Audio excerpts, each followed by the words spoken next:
As the Secretary General of the United Nations, an organization of 147 member states who represent almost all of the human inhabitants of the planet Earth, I send greetings on behalf of the people of our planet. We step out of our solar system into the universe seeking only peace and friendship to teach.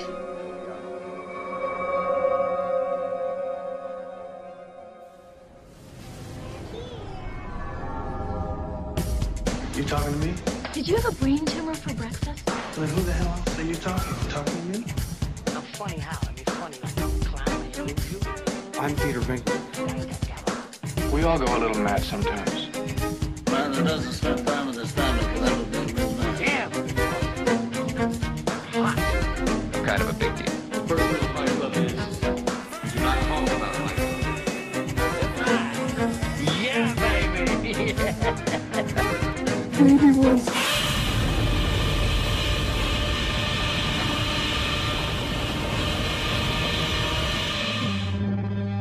You want answers? I think I'm entitled. You want answers? I want the truth! You can't handle the truth! Welcome to another episode of Frame by Frame, Andy. Thank you. It's good to be here as usual. This is probably the best intro we've ever given. Yeah, God, I'll have to mess it up. I'm probably going to mess it up. I think it was more to do. I didn't know we'd actually started, so Yeah. I just Is your chair squeaking? no, yours is. Is that mine? Yeah, That just doesn't sound right at all. I'm going to have to sit very still throughout this entire episode, guys. Okay, so it's episode 12. yes, Yes, episode 12. and It's a dozen. yeah, a dozen. Yeah. That's good. Yeah. I've got the maths literacy and all that kind of stuff down here Okay. to help me. Okay. Well, we because of recent exciting news that there may, it's not completely confirmed yet, but there may possibly be more X-Files episodes coming our way. No way. Way, dude. Whoa.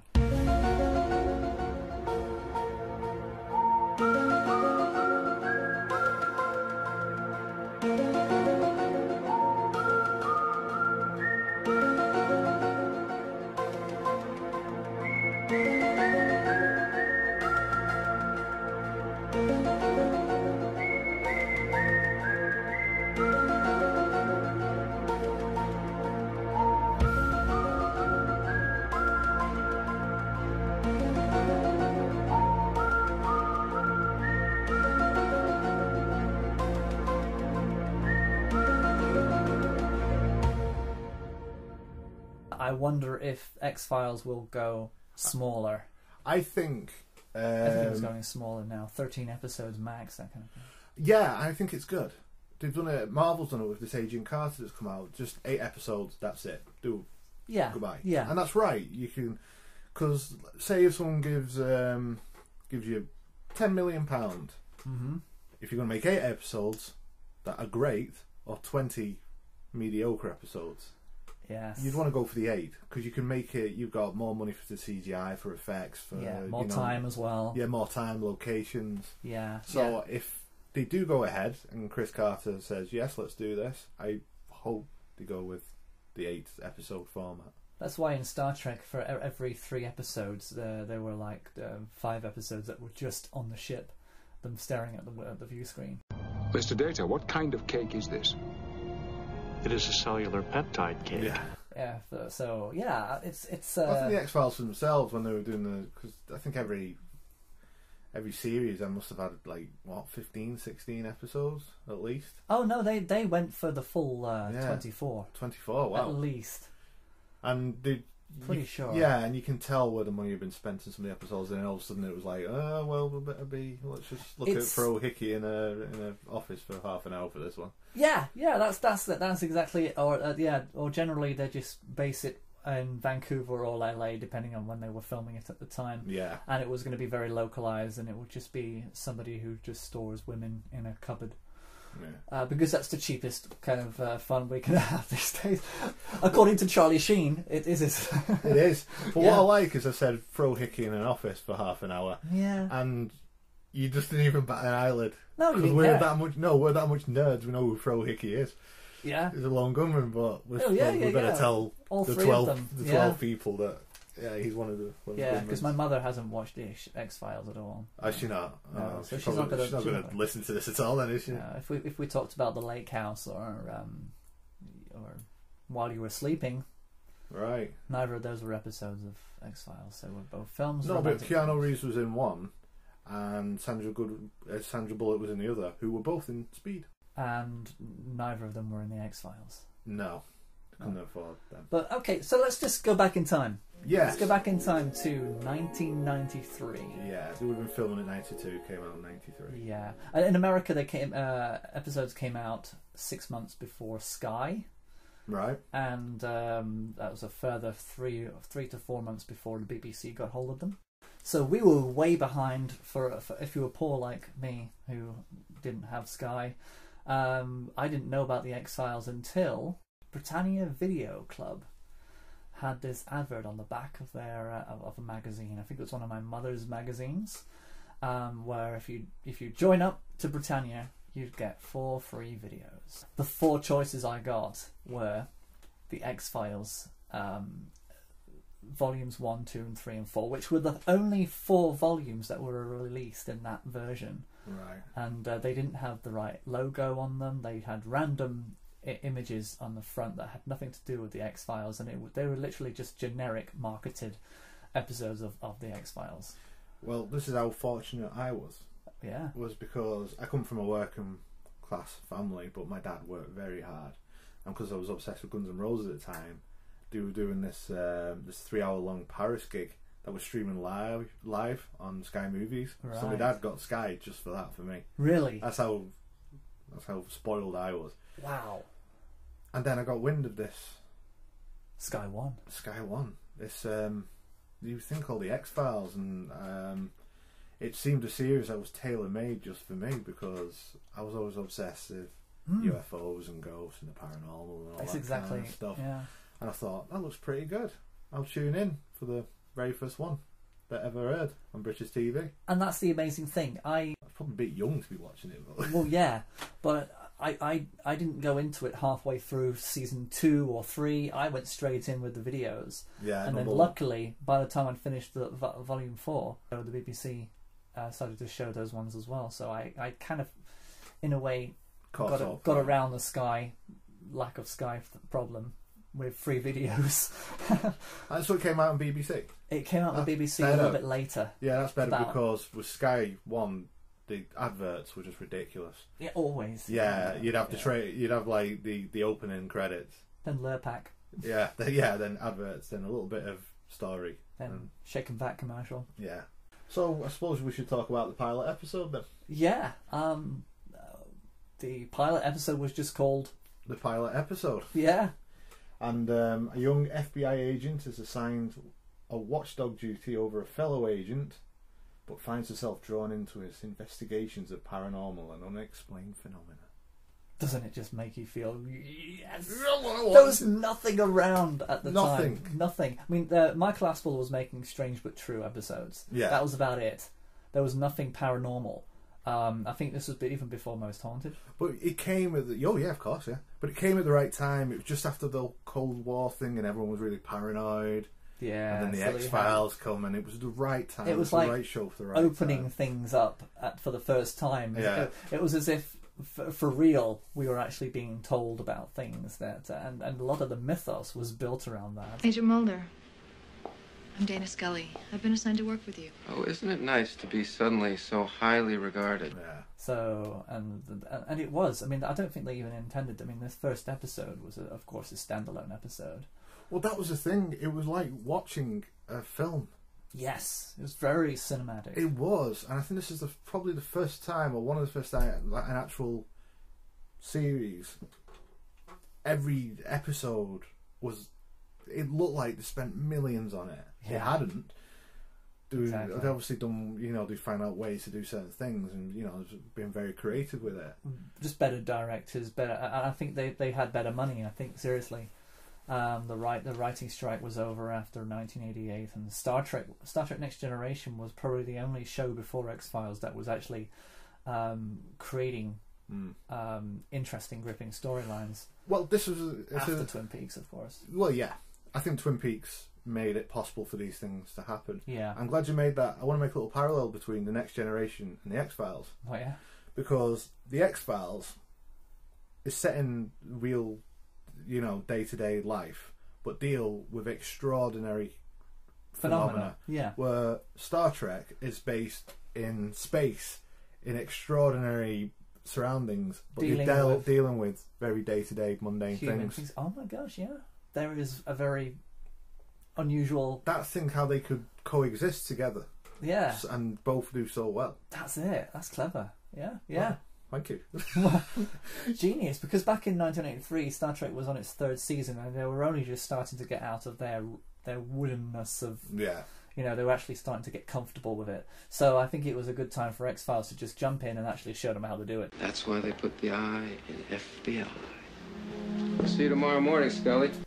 To be honest, I'm literally thinking, Christ, we've got to pull our socks off here. Look, have you seen that? That was that's the pilot episode, and it looks that good. We better start making. And that's what it did, and it did. Yeah. And I think that so you're look at Twin Peaks being a show that actually opened executives' eyes to think, you know what, people do want something that's a little bit more thought-provoking, a little bit more edgy stuff. They wanted more of that kind of stuff. They didn't want to have soap operas and fluff and incidentally, David Duchovny played a transvestite in Twin Peaks. Yeah, well, he obviously was breaking new grounds already, and I don't think he's ever stopped, really. No. But yeah, I mean, X-Files came along, and yeah, it was that first moment where you felt as though that television, it had vitality, it had importance, it had energy. Exactly, and the dynamic between all the characters. Yeah, I think it's cemented in that pilot episode straight away. Skinner was not in that first episode, though. No, he wasn't. So, but they did have the cigarette smoker man. He was just an extra in the background. Yeah, he was. Time. He was. That's but right. They were the only 3 characters who were in the first episode and the last episode. Yeah. Was it Mulder, Scully, and the cigarette smoking man? Mm. Who I watched bloopers for, and Gillian Anderson offered him a blowjob.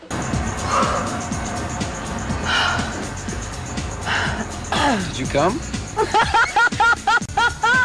Yeah. Have you seen those bloopers? I have. Oh my god! Watch the bloopers on YouTube. They're hilarious. I mean, to be honest, the stuff that they did on those bloopers, I wish they'd actually kept in the show, because it would have been hilarious. Yeah, I know, but would have been a better show if all those sexual innuendo and giving them blowjobs. Well, the thing is, though, because when you even watching the Comic-Con panels, Gillian Anderson is nothing like Dana Scully. No, she's a really good actress. She is, yeah. I mean, she's managed to keep. I don't know how she managed to hold it together. Because she's quite ditzy and she says the wrong thing and inappropriate, which is one of the things I love about Gillian Anderson. Is But as Dana Scully, she's really, really good. I mean, I don't think people realised how hard she was working. I mean, for the fact that she actually always broke. She really is so different, and yet David Duchovny is probably he seems more relaxed in his role, and he's too cool, isn't he? He's too calm for the most part, and I don't think there are many times I don't see him as being an angry, agitated person, but. Acting that kind of just goes. But his character, went to Oxford and excelled. Technically, because of his criminal profile, they caught that serial killer. I forget his name.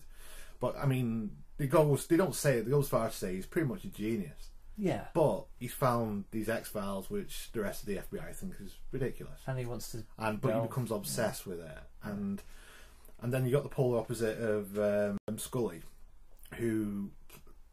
Even from that very first episode is very like you're ridiculous, but she slowly starts to get taken into it.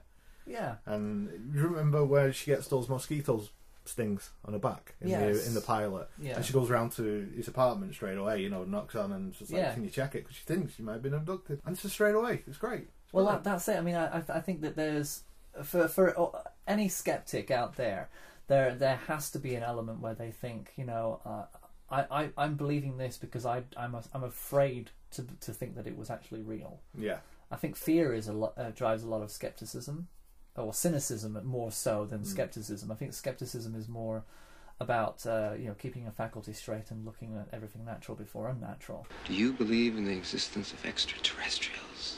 Logically, I would have to say no. But for me, I think she had a certain sense of she didn't like believing in that kind of rubbish. She didn't like it. She was a bit more anti, but an anti. You know. But what's interesting about her character and the show, which is whenever there was a religious episode, she was the one who was led it. She was the one who tended to have the faith, but where Mulder was like, "We believe in God. It's ridiculous." Yeah. Which is a great little dynamic. But that is the dynamic. I mean, science and religion was something that people were very precious about. I think in the early 90s, and I think the X-Files opened up. It allowed people to start thinking, oh, maybe we can talk about this on television. Maybe we can just start to explore the differences between science and religion. And but they never ever called each other out on it and says, they never called each other an idiot, for what they believe. They just gave them the room and said, "Look, I'm not interested. You carry on." That's it. And there was always this sort of mutual respect between both of them, even when Mulder's doing something ridiculous and Scully's like just trying to keep up with him and say, "Come on," and trying to discredit him all the time. There was always a great respect between the two characters.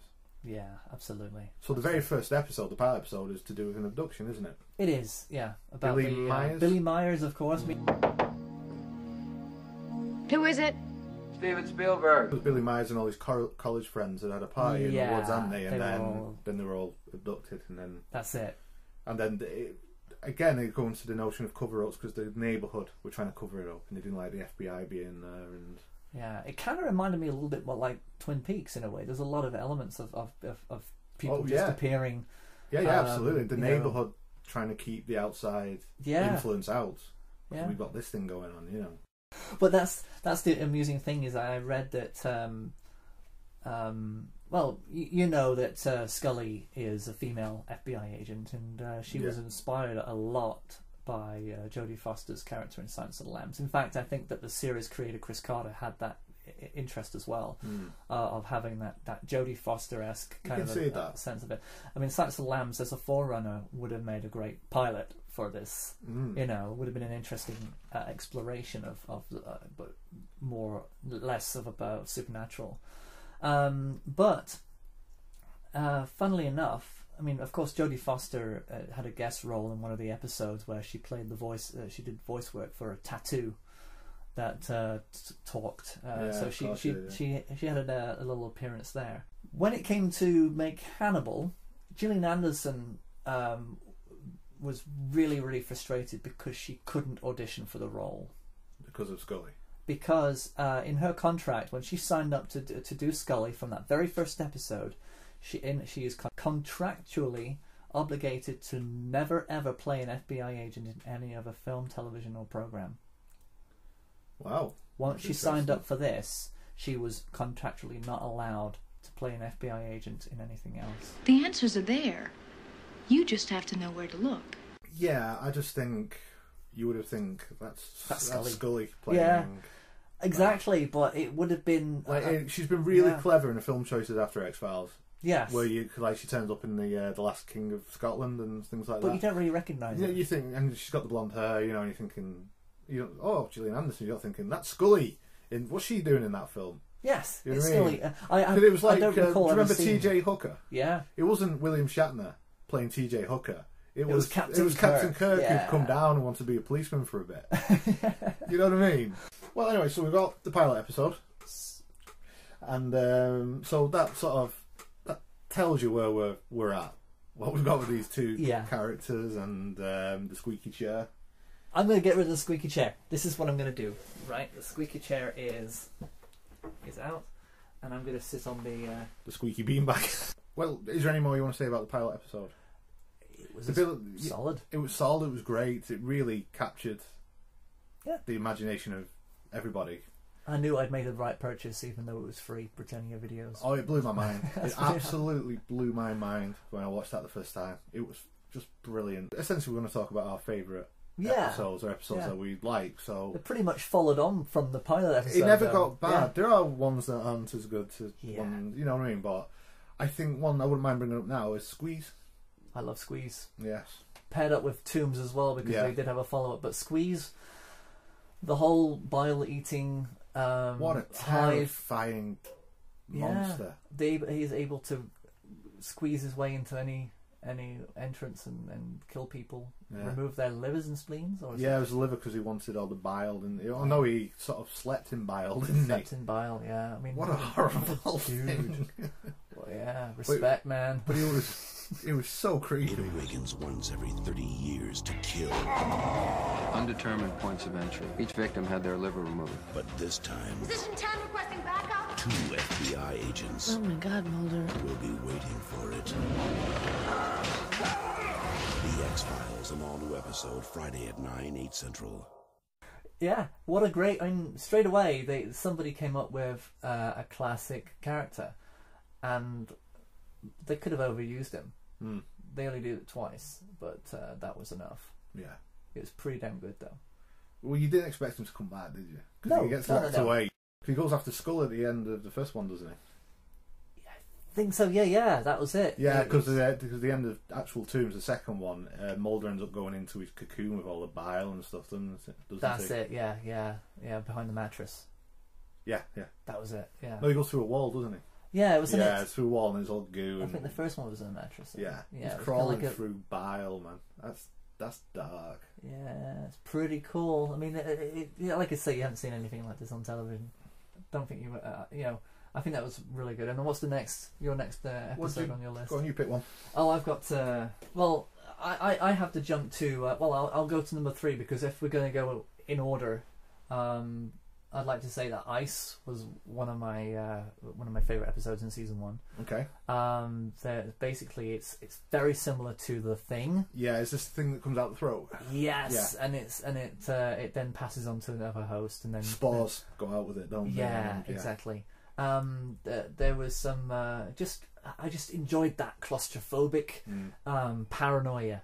I mean, that was probably the first time I'd actually seen claustrophobic paranoia on the television, not in a film. Yeah. And it was just, I enjoyed that. And the fact that they had to go down, Scully and Mulder had to leave the comfort of the city and go somewhere that was completely remote and isolated. And and it's just, that was fun. It's worth saying in series 1 we had Deep Throat introduced. Oh, yes. Who is like second this. episode. Yeah, second episode. Who is this? Your lives may be in danger. Why? You've seen things that weren't to be seen. Care and discretion are now imperative. I saw As I something said, I can provide you with information, but only so long as it's in my best interest to do so. What is your interest? The truth. Who he's sort of you don't know whether you can trust him or not, and he's sort of giving Mulder ideas and clues where to go, and that kind of thing. And one thing I loved is at the end of series 1, he gets shot. Yeah, because basically they have to get what looks like an alien baby in exchange for Mulder's life at the end, which is Elysium Flask or something. The flask. Orion Mia Flask. That's the one. Yeah. And that was the point we think, I don't know who's going to survive any of this. Yeah, they were the first shows. I thought he was a key character. Yeah. Well, he was a key character in series 1, and the end of series 1, he's dead. Yeah, and I think that inspired a lot of televisions. We don't know who we're going to kill off. And then the last conversation of series 1 is Mulder on the phone to Scully saying they're shutting us down. The X-Files is being shut down. Yeah. Which is clever. Yes. Because they've only just started. They've only just started, but if it hadn't done very well, then they've got a little close thing they can be proud of and say, there you go, we did that, it didn't do that well, never mind. Yeah. But it did do well. It did do well, and then they went into season 2. Which had a bigger budget. Yes, but it started... I remember this was the season that I actually was ready for. Yeah. Season 2. I mean, I actually missed that last episode where Deep Throat got shot. Right. Deep Throat being inspired by Chris Carter's love of All the President's Men. Yeah. Deep Fruit was obviously the character. Deep Fruit. Deep Fruit. Yeah, he was well into his mangoes. Deep Throat was shot, and I missed that one. So I kind of only caught that in the very first episode, Little Green Men, which is also on my list of favourite episodes. Yeah, I've got that down.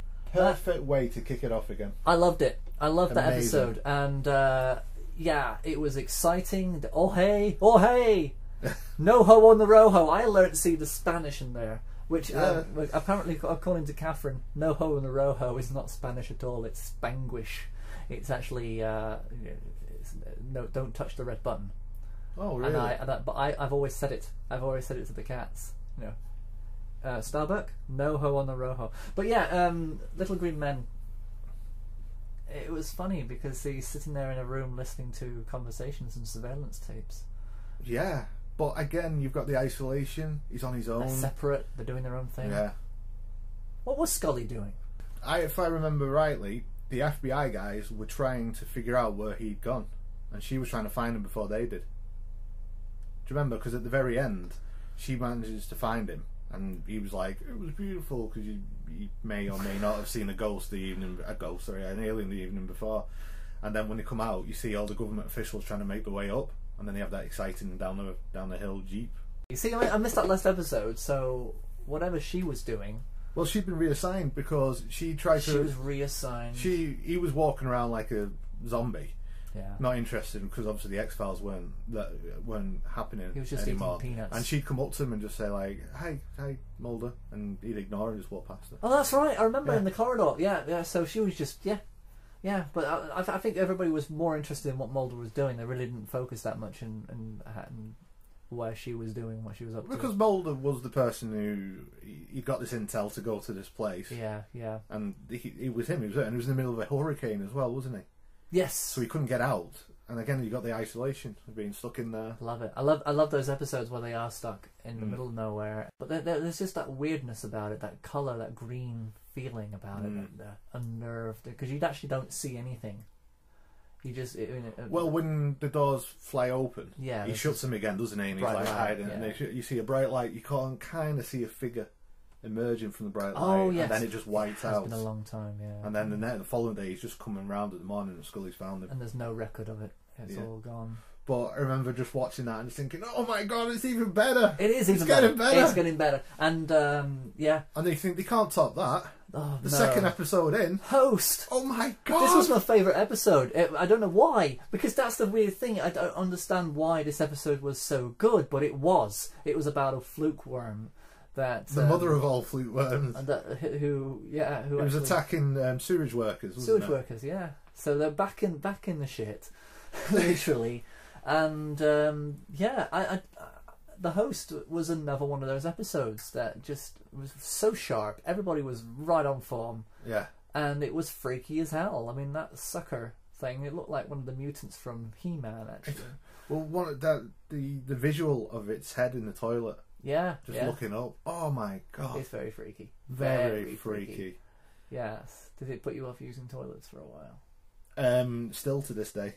Still to this day. Yeah. What I do, I sort of just like put both feet on one side of the bowl, and just sort of dangle there and just let it just plop in. With your assault rifle ready. Yeah. Anything in the water just moves slightly. The amount of time I've blown poo all around the bathroom has been it's just bang out a lot. Oh man. But I thought that was a fantastic. Yeah, it was just so good. Yeah, so good. There's nothing intelligent I can really say about it though, because it was just good television. Oh, it was great television. There was nothing really intelligent about it, apart from sharp writing and intuitive. Yeah, it's just absolutely. There's a no-brainer. Sometimes television it goes out of its way to be open to so much discussion. That's probably because it's bad, but when it's good, you just marvel in it. You're lost in it. Because obviously at this point they're trying to make the mythos start to weave through all the X-Files, and they obviously want to keep this going as long as possible. Yeah, and so it's important not to have too many other threads going, apart from the alien conspiracy stuff. So you got the standalone films, which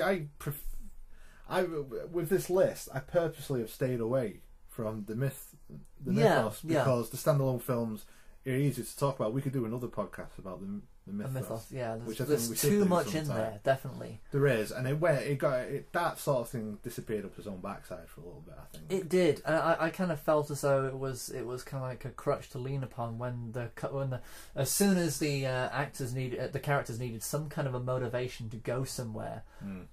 Let's just mention Mulder's sister. Yeah. Let's just throw that in there. Or say that his mother knew this character, and then all of a sudden it's like, oh damn it! Then I've got to be involved in this. I want to find my sister. Yeah. Or we need something. We need something far away like Tunguska. I know what we'll do. Send Krychek there. Yes. Krychek pops up when things need to get a bit. Yeah, when they need to start linking things. He was an interesting character at first, though, because someone who pretended to be in Mulder's corner said, "I'm with you on this. You know, I believe there's conspiracies, and I'm with you." But I wouldn't mind talking about Humbug. Humbug. Do you remember that one? The circus sort of I don't freak show. Is that the guy with the chessboard face? And in Wonder That's Water? him who eats the fish, the raw fish. Yeah. Well, I love that episode because I think it's one of the first ones that was genuinely funny. Because I think the X-Files, when they did light-hearted, humorous ones, they were fantastic. And I loved them. They're the ones I watch over and over again. Yeah. And this was basically, there was like, surrounding this freak show, there was deaths. And it turns out it's the conjoined twin of one of the other members of the freak show, who was the guy off the train in Ghost. Oh yes, he had a twin that was conjoined that was killing people and making him. But had this great line where this is one of the smaller. But he's snooping. It looks like he's snooping around Scully's caravan. Okay. And Mulder sort of spots him and's like, "What are you doing?" He comes out and he's like, "Excuse me, I'm fixing the plumbing around Scully's."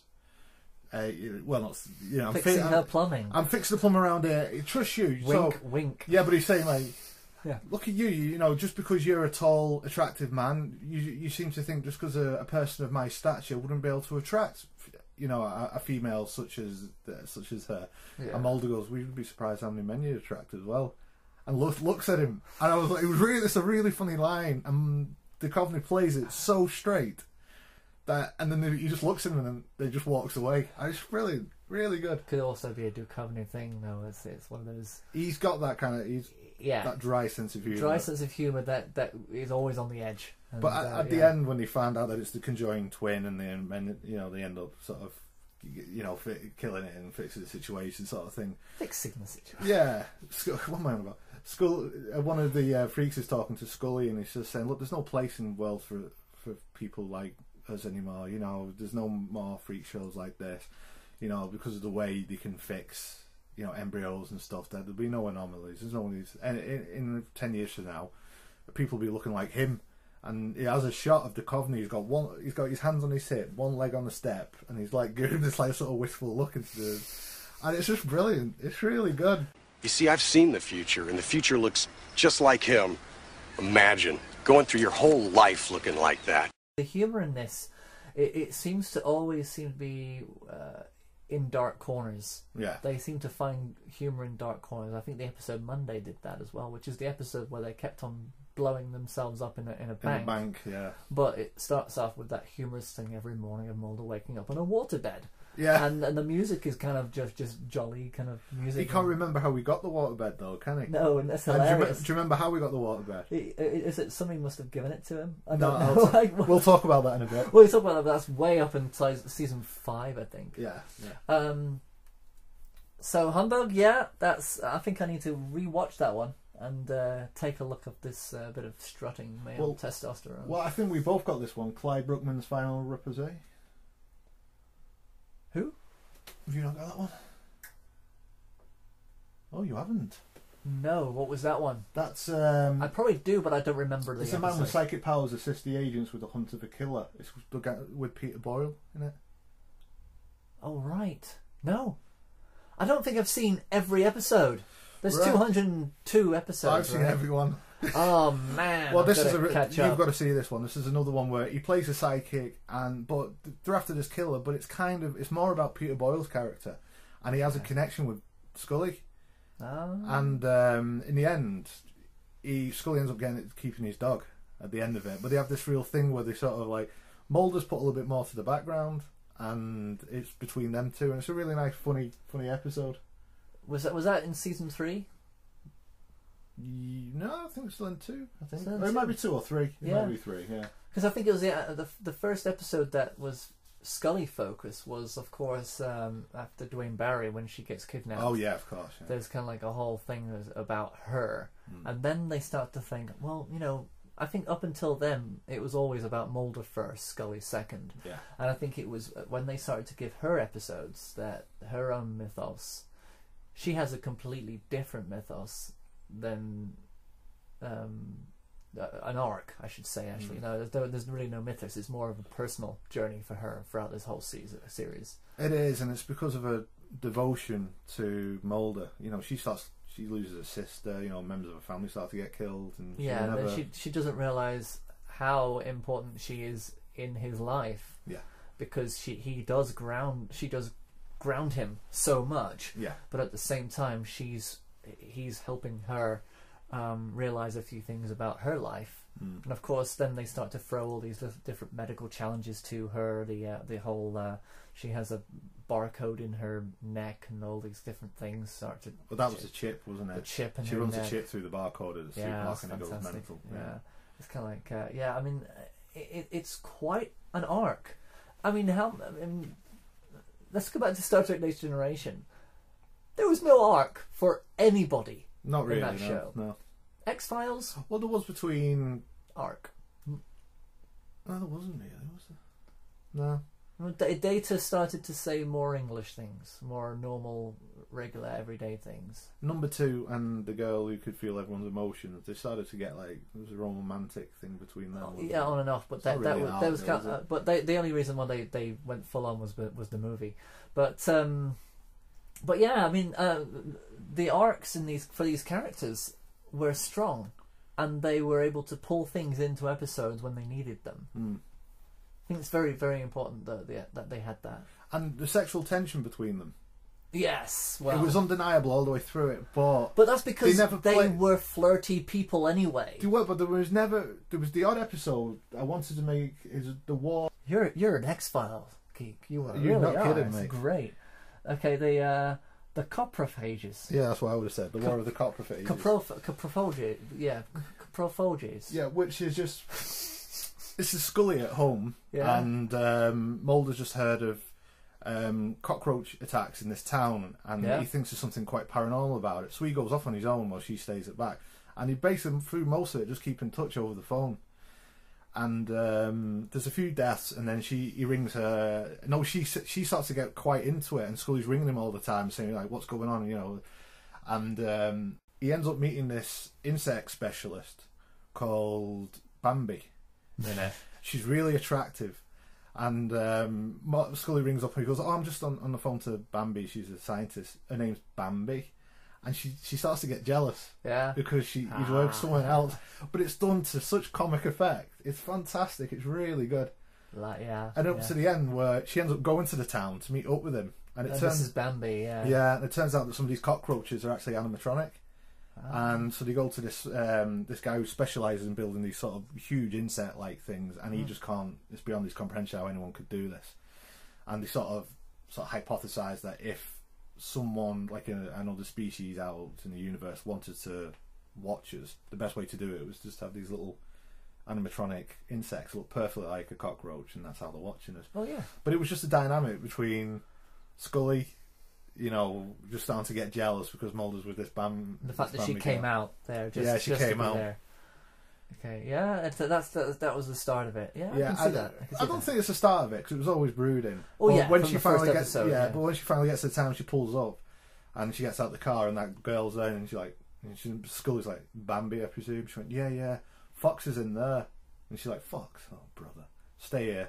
This is for a real scientist," and walks off. It's great. Her name is Bambi. It's really good. Love it because they do play on that a lot, and I think in the last film they went full on with that as well with the Amanda Peet character. You know, there was obviously they were animosity straight away because you know there's somebody else calling her Fox as well in that film as well. She was calling him Fox. It seems as though any other attractive lady is just allowed to just completely disregard calling him anything else but his first name. So there you go. So sexual tension. Have you got Jost Chung's From Outer Space? I do, because it's the multi perspective episode where it's the guy researching his book. Yeah, that's it. About an alien abduction. Yeah, and he interviews Scully and interviews members of the nerd from the town and stuff. Yeah, yeah, Go on, yeah. then. It was just nice. It was similar to when they did X-Cops, where they actually just broke a little bit. It gave you a little bit of a different feel about the show. It kind of reminded you back about Roswell and the absurdity of certain supernatural experiences that they go through, and the way that people glamorize them and turn them into B-movie type characters. And I thought it was a lot of fun. It's And, really funny. It's one of those episodes that you do want to go back to, because there's no darkness. No family members get murdered in this. It's just nice just pleasant. And it's good when, like, Scully's telling it, they're very professional, but when the kid's telling his version of the story, it's just weird. It's like zany. Mulder comes into his bedroom and slaps him in the face, and then, don't tell anybody about this, and slaps him again. Like, clearly it never happened. But when he said, like, 2 men in black turned up, I'm sure one of them was a robot, and then Mulder sort of walks up, and instead of saying anything, he just goes, "Ah!" And then that's it. Very Twin Peaks. His face was so blank and expressionless. He didn't even seem human. I think he was a mandroid. The only time he reacted was when he saw the dead body. Yeah, that's a bleeping dead alien body. Very Twin Peaks. Very Twin Peaks. Very You've got to quirky. say that there's a lot of Lynch in that episode, and I think the probably fans, the writers are obviously still fans, or at least tied in somewhere with that kind of stuff. Yeah. Love it. I mean, that's why I liked Star Trek Deep Space Nine, when they actually went meta. They actually started to look at science fiction in an episode, Far Beyond the Stars, where all the characters suddenly became people working on a science fiction magazine, and they were in a way doing the same thing. It was a satire about their own show, and in a B movie kind of a science fiction kind of a way of looking at it. Yeah, and I think that's what they wanted to do. They wanted to just say, look, we're putting it out there. This is science fiction.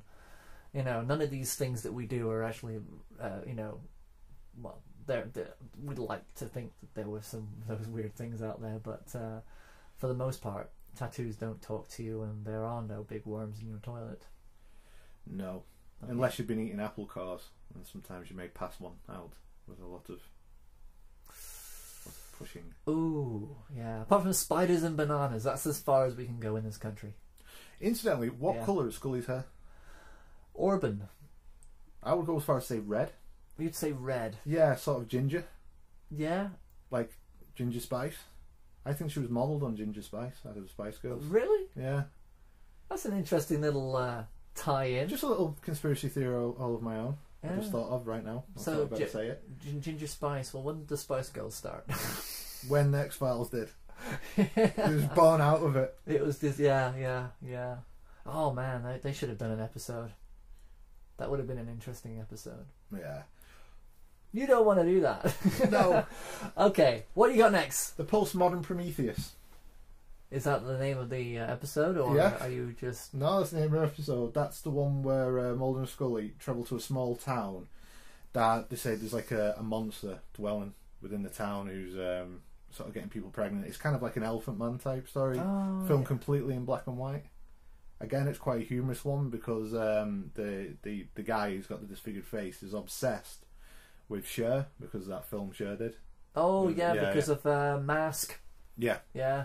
And again, it's a real fun one. Again, the whole thing's in black and white, and they find out this guy's not all that bad. But what he's been doing is at night time he's been drugging people and putting like a tent over the house and going in there. It's quite insidious and essentially having sex with them, and they're having having these disfigured babies. But it's got another. Is there gestation period, or are they actually just pregnant and having babies very quickly? Oh no, it's a gestation period. She got made pregnant by months. I think that's what drove them there. Yeah. And at first, the town is seeing it as a real sort of opportunity, and they're really nice to Mulder and Scully, and they're really over the top and don't pay for that kind of thing.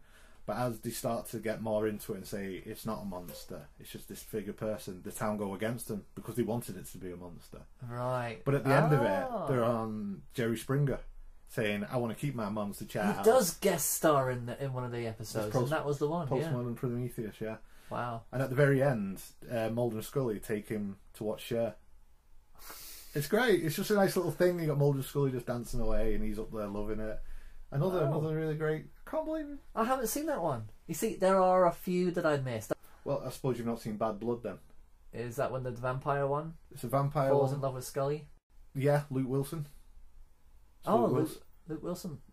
He plays this sort of sheriff in the town. Ah, yeah. Because this starts with Mulder chasing after this kid, and he gets him on the floor and stabs him, and then he looks at him and there's no fangs, and he just goes, "Oh sh!" And then it starts with the credits, and then it's basically a trial of and Mulder and Scully have got to testify. So when Mulder testifies, he's this real rational guy who's really nice, not pushy at all, giving his version of the story. And the sheriff's like this buck-tooth idiot. Ooh, boy. Y'all must be the government people. I'm Lucius Hartwell. He had big buck teeth? Who's dead stupid, doesn't understand what he's doing. But when Scully testifies, Mulder's this over-the-top sort of arsehole who won't let her have any sort of say, but the sheriff says he's an incredibly attractive man. And it's really funny to have these two polar... Again, it's a perspective episode. It is. It's another one multi-perspective episode, and I think that's probably what your pull is, isn't it? Yeah, like but that kind of stuff. I do. But they sort of go about in the books, in the original books about vampires, they're obsessive compulsives. So when this pizza boy, this is how he's getting to him. He's a pizza boy, and then he attacks him and drinks the blood. He sort of drugs them through the pizza, and Mulder's like out of it, and he gets this jar and just throws it on the floor, and all these beads go everywhere. And the vampire's like, "Oh, brother!" And he has to start counting everyone to put him in the jar before he can attack him. Brilliant. It's great writing. Thoughtful stuff. So good. Oh, I think I'm running out of episodes now. Have you not got Drive? No, I thought about Drive, but then I couldn't remember it at all, and I thought, that sounds like that Ryan Gosling movie. So I don't know, I'm not going to put it in. It's an early episode in season 7, I think. It is, yeah. Yeah, 6 or 7. Yeah, 6 or 7. But it's a guy who has to keep travelling east, I think. Otherwise, he's got this massive headache, and if he needs to keep going east, or he's going to die. Oh, right. And Bryan Cranston is the guy. Holy shit. Yeah. And one of the writers who wrote for X-Files saw him, and that's how Breaking Bad came about. Yeah. Which thing's worth. Do you think? Okay, so as we're getting to the end of our lists here, I mean, I've got to. You've got. Well, I'm getting to. I'm actually. Do you know what? When somebody says make a list of your favorite episodes, how many do you think is? I mean, come on, viewers, how many would you actually do? What is a logical number to stop at? Right. Imagine how many episodes are there? Like 200. Yes. At least 10% of that. Yes, but like you say, you had to cut out the whole mythos to even get to these standalone episodes, and you have what, 23? Yeah, I even thought. Man, oh, you thought about but yeah. But I went for 10, and I was very selective because I've got X-Cops. That's fantastic. And I love X-Cops because it's putting the X-Files into something else again. Yeah. And seeing it from another perspective. And yeah, it's basically Cops. Yeah. The two and they follow. I actually. It's filmed like an episode of Cops. I have to apologise. I don't remember what the murders are about, but because I remember the actual design of the episode was purely based on Cops. Yeah. Which used to be on Sky One. After Star Trek Next Generation, would you believe? Oh. I don't know why I keep on referring to that, but it was there.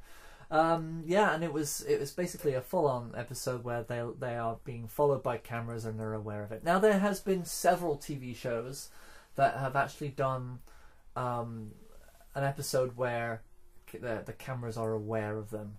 Where they act. Sorry, there are several shows, not X-Files. Another show, the ER was the other one. Yeah.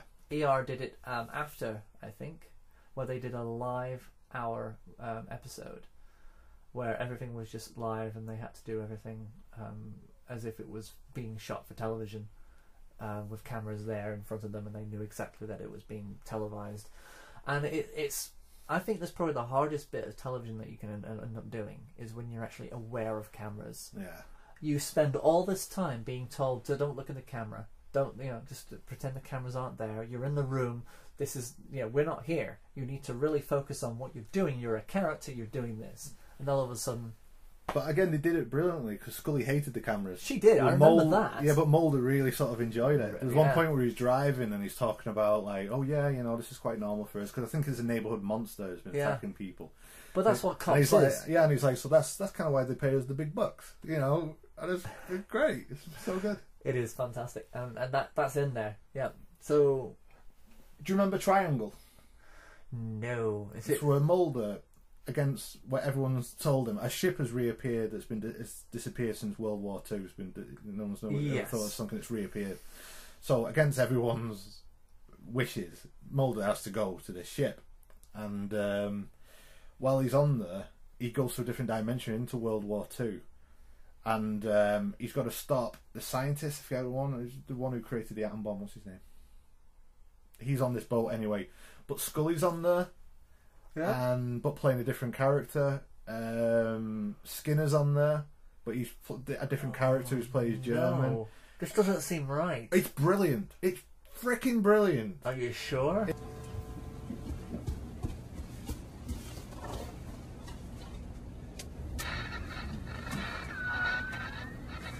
Mayday, Mayday. This is Special Agent Fox Mulder with the FBI. I'm on the SS Queen Anne. Ship in distress. Mayday, Mayday. British ambassador in Berlin handed the German government a final note stating that unless we heard from them that they were prepared at once to withdraw their troops from Poland, a state of war would exist between us.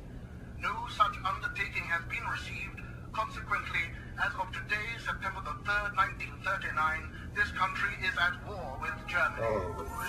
There's loads of bit. It's just so good. It's really good.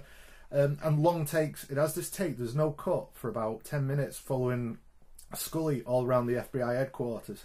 It's because she's furious because he's actually gone and done what he's done, you know, gone against what she said. Don't go there. Don't leave the ship alone. But he's still gone anyway. And it's this long steady cam shot all around the FBI, and then there's more in the boat. It's Please, great. are you telling me that he wakes up and it's all been a dream? You never know. It's left ambiguous. But that's the whole thing. I don't like it because when... there's one point when he's on the boat. Yeah. And he's basically saved the day, and he gives Scully a kiss, but this alternate reality Scully from World War II. Yes. And Scully punches him in the face, and he's like, "Oh, I always thought it would be the right hand, not the left." But she punches him in the left, and he jumps off the boat, and they find him in the water. Gotcha.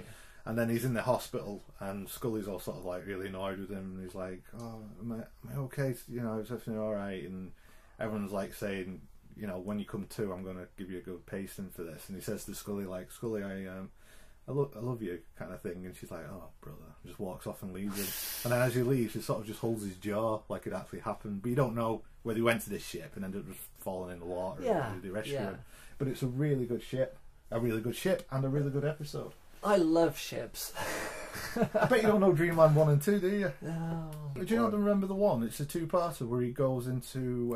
maybe I will remember. He switches bodies with a member of Area 51. And it's the guy at a Spinal Tap. Outpost 134. 2 miles to go. I'm all a tingle. So, Mulder, the supposed clandestine source has contacted you. How do we know that he's not just another crackpot whose encyclopedic knowledge of extraterrestrial life isn't derived exclusively from reruns of Star Trek? Because of where this particular crackpot works. Groom Lake, Area 51, where the military has conducted... For the past 50 years, classified experiments involving extraterrestrial technology. No, I do not remember this episode. Well, I'm gonna have a binge. You're gonna have on to X-Files because this one's a brilliant. And then we'll do another episode on the mythos, and then Okay. I'll be well in there. Well, this one's like another hugely comic one because he switches bodies with this guy, and he ends up having to go to his family house. You know what I mean? And he's like daughters are asking him about certain things, and he's like, "Oh, okay," and it's really funny. But this is why. That guy goes into Mulder's life and starts then tinkering with his. Well, sleeping with women, drinking. That's how he gets the waterbed. Right. He buys a waterbed, and and he tries to sort of woo Scully. He makes a meal for her, and she nearly falls for it until he realizes that this would never have happened, and she knows that Scully's inside this, Mulder's inside this other guy now, and it's about getting them back. How to sort of swap them, and it's this anomaly that they've created in Area 51. that just like puts like a leg inside something else and puts like it just makes matter mesh together. And this is how they've ended up swapping consciousness. That's fascinating. And then now I have, because one of my other favourite episodes was Monday. Yeah. And that ties in the whole story of the waterbed. Yeah, yeah. Wow. Okay. You see, I'm amazed. You come here and you've just completely turned my X-File world around. Then my job here is done.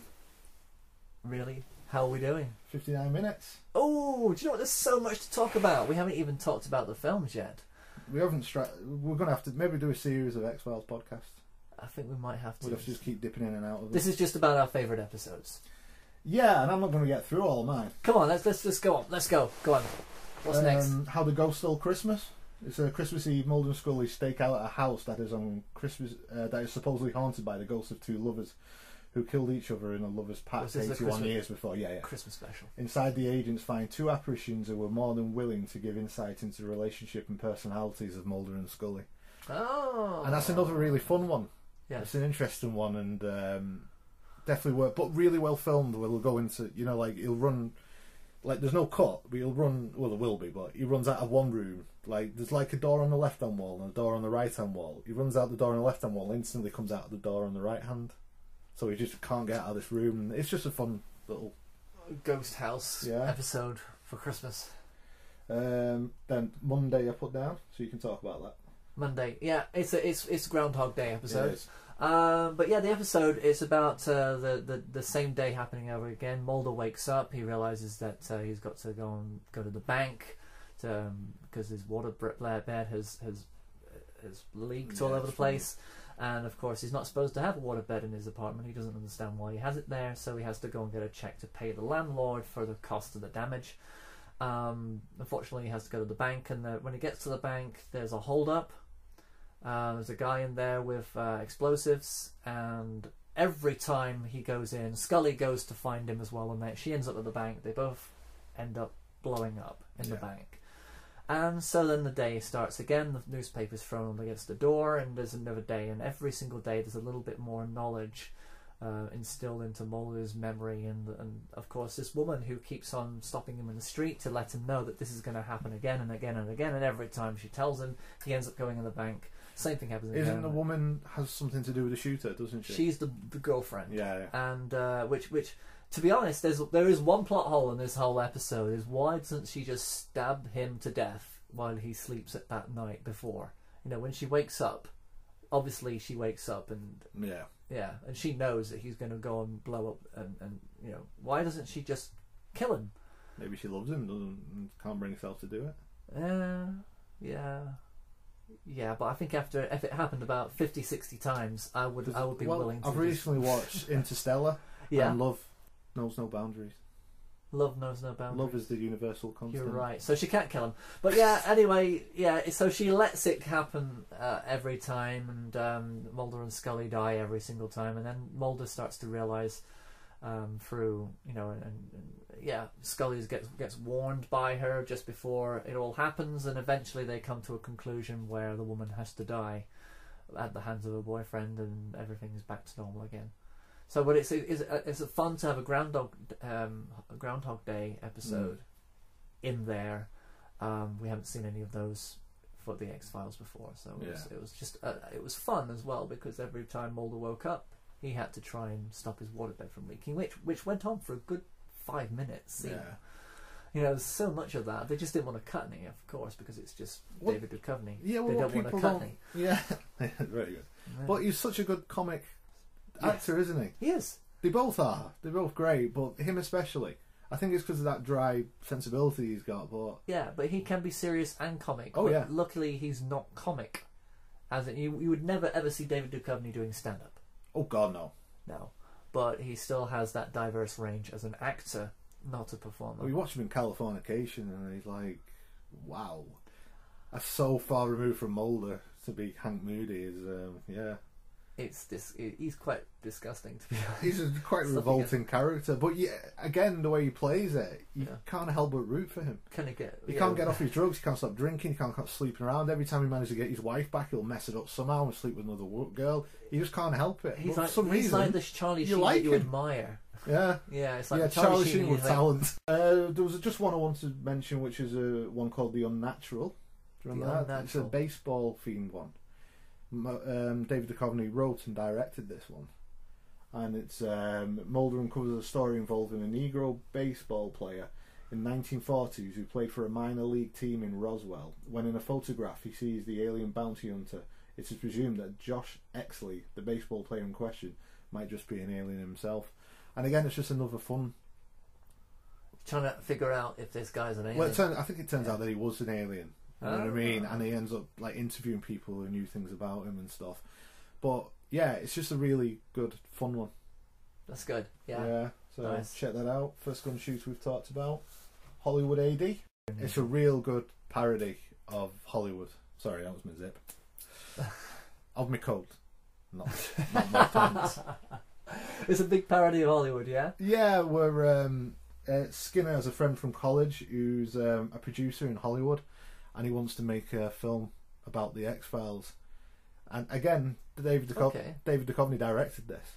Yeah. And it's...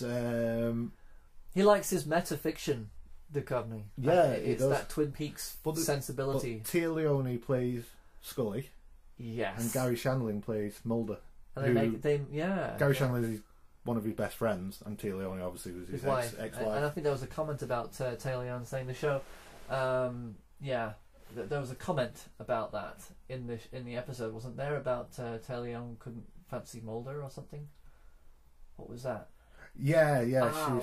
She makes a comment. Yeah, she flirts him a little bit. And I don't think I could get a Tia Leone. Oh yeah. I don't think. Yeah, he says I don't think. Yeah, kind of like what would she want with someone like me? What would she want with someone like me? Yeah, that kind of gag. That's a bit shoehorned in, to be honest. Yeah. But there's a great scene in it where they're all trying to be anti-Hollywood. Yeah. You know what I mean? They're like, oh no, forget this.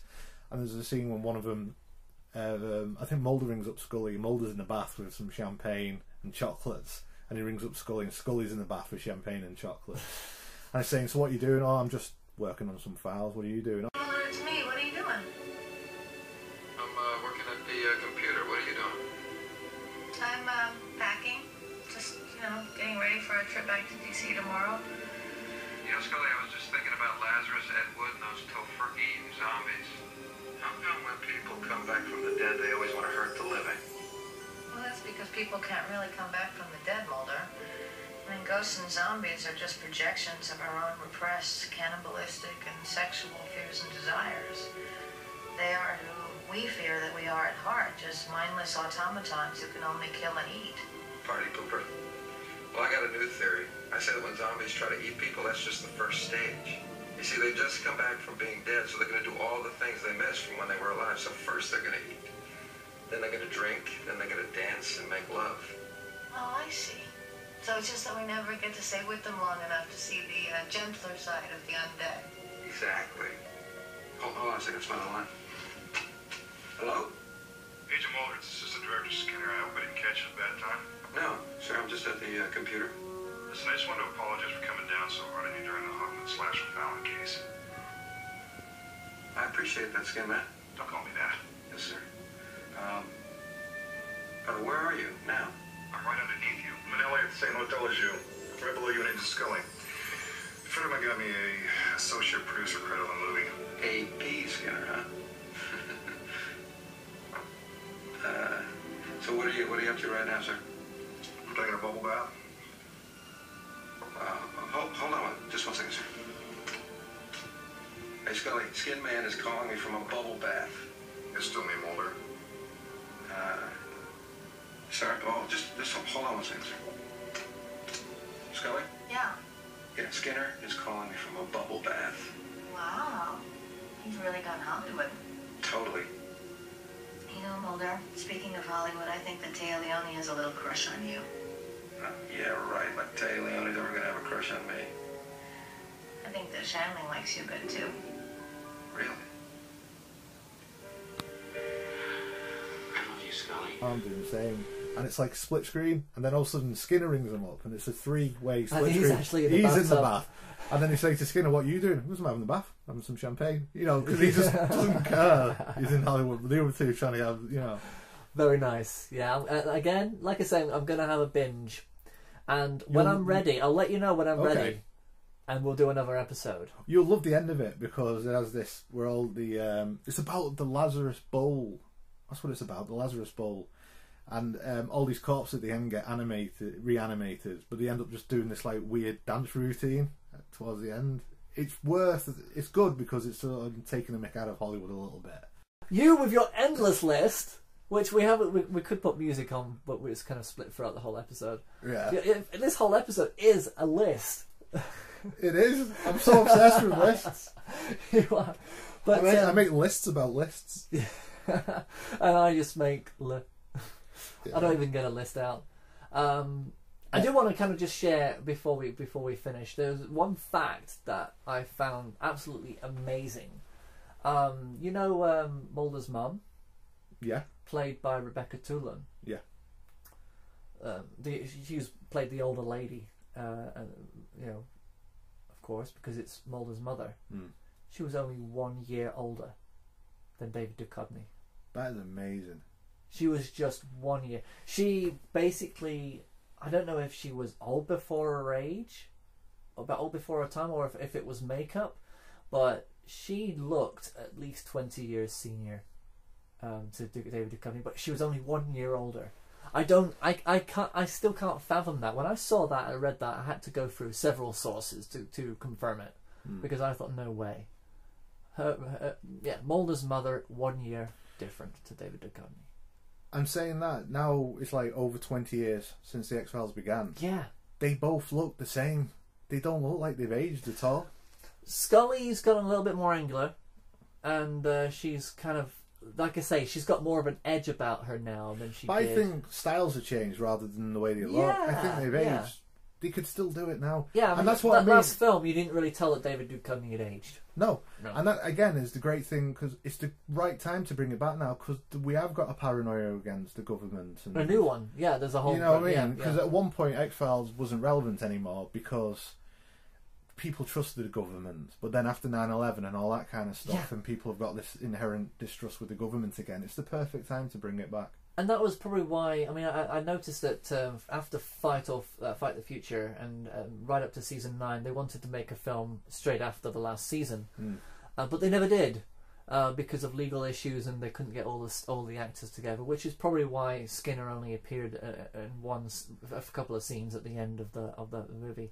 But it took them a further 7 years to get that film out, because, like you say, there was probably up until 2001, people are kind of just relaxed and just got used to things being a little bit more open, and they didn't seem to have this problem. But yeah, as soon as 2001 happened, I'm surprised that X-Files didn't come back sooner, because but maybe it was the wrong time then. I don't know. I think because too soon. I'm not sure it was too soon, but they got into their own thing, didn't they? Because I know after doing the X-Files, Gillian Anderson said, "I'm never going to do TV ever again." She's since gone back on that and done The Fall. Yeah. But she's not in that much, you know what I mean? I think it was just a character she fell in love with, and they all went on to do different things. You know, she's kind of gone in and done some decent films. It's probably best to have a break. Yeah, David Duchovny did a few films, nothing that incredible, but obviously his TV work has been... Yeah, I loved him in California, but that was even during when he was making... with Brad Pitt, it's a very good film. Yeah, maybe you're right, that maybe there was probably too much going on in the news as well because of the September 11th and the war and the fight, the search for Osama bin Laden. That news was already too into that. Everybody was already too into conspiracies. Now people are kind of relaxing again, are they? I think they're paranoid, but they're kind of getting... that it's not as entertaining anymore, so they need the X-Files to come back to make it entertaining again. Perhaps, and I do think the general, between my friends and talking, people don't trust the governments. They know we're not getting told the truth. So this is the perfect time to bring it back. And it's 2012 is the alien invasion, if we're going off the timeline. So they've already sort of, not invaded us, but they've been introduced into our collective. Gotcha. So there's something more that they can actually handle. So which I would imagine they do it perfectly well, introduce it to a new crowd. Yeah. By doing it in a certain way of like this sort of clandestine alien invasion, and then the people like us who watched it from the very beginning would be like... We'll just latch onto it Yeah, from where it just latch onto fell it. on. Yeah, yeah. And then it'll introduce those people then. I want to go back and watch all the... Oh, I've got 200 episodes to watch. 202 episodes, and it's going to take me a while to go through I them don't all think you have to again. go through all 202. I'd like to. So, X-Files. Okay. Next time we'll talk about the films. Yes. And then when you talk about the mythos. The mythos, yes. Yeah, and try and get to grips with it and deconstruct it. We'll probably Make do it sure in it a few works. episodes in the future. Yeah, no, not for a while yet. Yeah, I think we don't want to overcrank. There was that episode, Home. Do you remember that with the inbred family? Yeah, that was the first episode that actually had to have a warning at the beginning of it before they put it on television. No other television show at that time had ever had viewers' discretion. Because essentially they just wheeled out the mother to have sex with so she could give baby, and then wheeled her back under her. Dark. Wow. Dark. That apparently came from Charlie Chaplin's story. Really? Yeah, apparently. yeah. Charlie Chaplin went to, I think he got invited to go to a house, a freak show house or something. It was in southern America. Yeah. So we went there, and they basically just wheeled this thing that had no limbs, and it just sort of sat upright, and it just sort of danced, and he walked out and left it, and that was their mum. And that was the sort of the idea. Wow. Of the story. And he just kind of took it with him, and yeah. But I remember season 4 of the X-Files being really dark. That was really tough. There was the odd sort of light-hearted. Yeah. But the crux of that whole season was really dark. The thing that they lent on as well is that the Mulder's gone missing, Scully's gone missing, Mulder's gone missing. Scully went missing. If you want to criticise X-Files, you could say that they did probably rely on the Mulder has gone missing thing. And then when, Duchovny didn't really want to do it anymore, so he just got abducted. Yeah. That was it. And then came back when Dockett and the other girl sort of were introduced, and I lost it then. I still watched it, but it just the X-Files is Scully and Mulder. It's not tired. It Agent did get Dockett tired towards the end. Yeah, and even the last episode, the court case, that never really amounted to that much. Yeah. They could have done a lot more with that.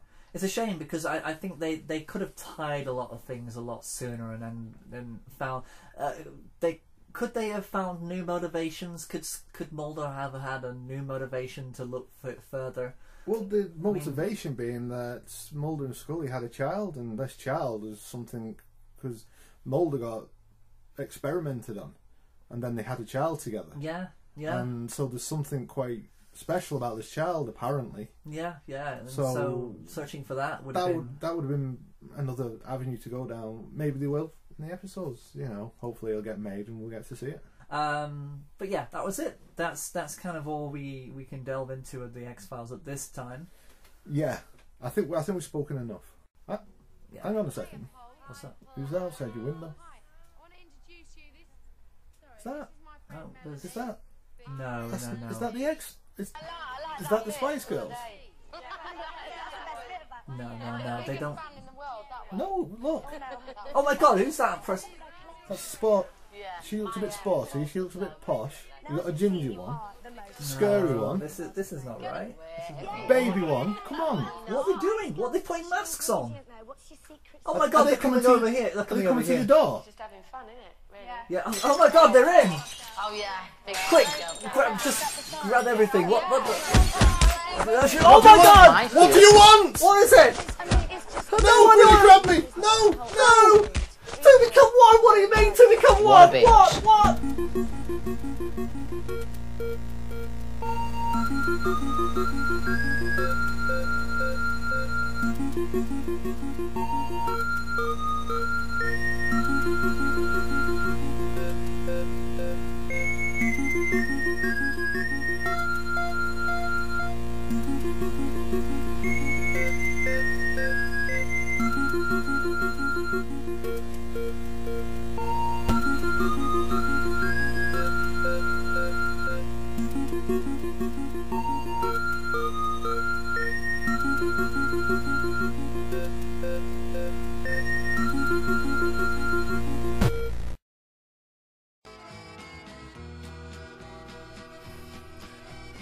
I want to take this opportunity to let the people know how they can contact our friends at Frame by Frame. They do that podcast You thing. know those two guys, yeah, they do the podcast, okay? So they're nice. They're like a forest, which is a beautiful thing. Exactly. And so if you want to do the communicating thing, you know, the social networking thing. Yeah, you can tweet those guys at Frame by Frame 78.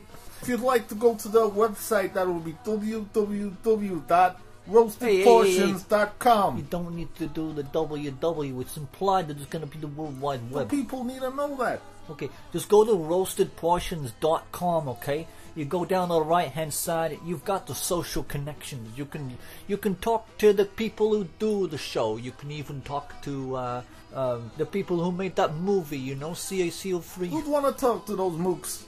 I don't know, they made a pretty interesting movie, right? It was in black and white. Yeah, black and white.